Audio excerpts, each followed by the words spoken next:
ఈరోజు ప్రతి రాజకీయ పార్టీ కూడా యువత రాజకీయాల్లోకి రావాలంటున్నారండి. దానికి మీరేమంటారు? రావాలంటారు, రావాలనేది ఉందో అని చెప్తారు, కానీ వారసత్వాన్ని ఎత్తున్నదో నూరిపోస్తారు. ఎక్కడి నుంచి వస్తారు చెప్పండి? మంత్రి గారి కొడుకే మంత్రి అవుతుంటే అతనికి ఉన్నటువంటి వసతులు ఇతరులకు ఉండవు. సామాన్యుడు కార్యకర్తగానే మిగిలిపోతున్నారు. సామాన్యుడు ఎత్తుందో ఈ పల్లకిని మోయడానికే ఉపయోగపడతాడు. కాబట్టి తన ముసలివాడికి కాగకముందే తన కొడుకునెత్తుందో పెళ్లి కొడుకుని చేసి తన పల్లకిలో కూర్చుండబెట్టుకుంటాడు.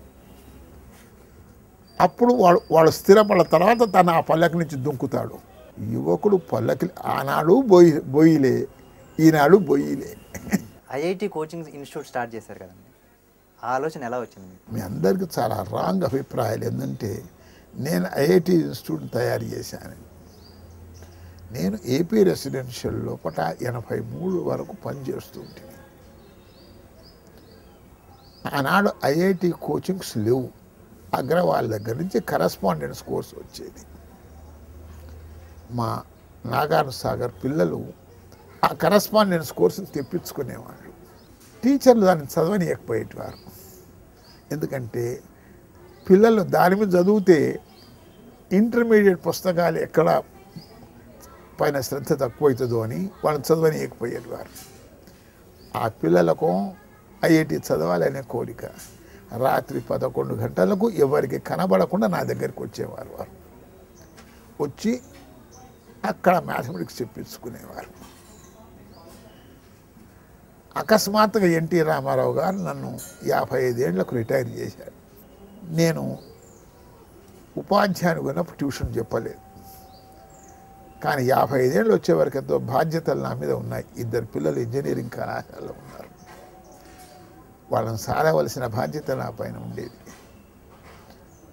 నాకు వేరే విద్య రాదు, చదువు తప్పడం తప్పించి నాకేం రాదు. కాబట్టి నేను చదువు చెప్పవలసిన పరిస్థితి వచ్చింది ఇంట్లో. హైదరాబాద్కు వచ్చిన తర్వాత ఆనాడు ఐఐటి చెప్పేటి వాళ్ళు లేకుండేది. ఆ పిల్లల యొక్క తల్లిదండ్రులు వచ్చేసి మా పిల్లలకు గైడెన్స్ మ్యాథమెటిక్స్లో చెయ్యండి అన్నారు. ఏమి ఇస్తామని అడగలేదు, నేను చేస్తానని చెప్పాను. ఇదే గదిలో కింద కూర్చొని చెప్పేది, ఎనమండు చెప్పేది. మొదటి సంవత్సరం ఎవరు సెలెక్ట్ కాలేదు. 2వ సంవత్సరం ఎత్తున్నదో 20 మంది దానికి అదే గదిలో కూర్చున్నారు. ఆ 20 మందిలో నుంచి 8 సెలెక్ట్ అయ్యారు. ఇది 84లో, ఇవాళ కాదు, 84 ముచ్చట చెప్తున్నాను నేను. అయిన తర్వాత వాళ్ళు ఫిజిక్స్ గురించి సురేంద్రనాథ్ రెడ్డి దగ్గరికి పోయేవారు, కెమిస్ట్రీకి మధుసూదన్ దగ్గరికి పోయేవారు. మేము 3 దగ్గరికి వెళ్ళాలంటే కష్టమవుతున్నారు సార్, మీ 3 కలిసి ఒక దిక్కున ఏర్పాటు చేస్తే బాగుంటుంది కదా అని అన్నారు.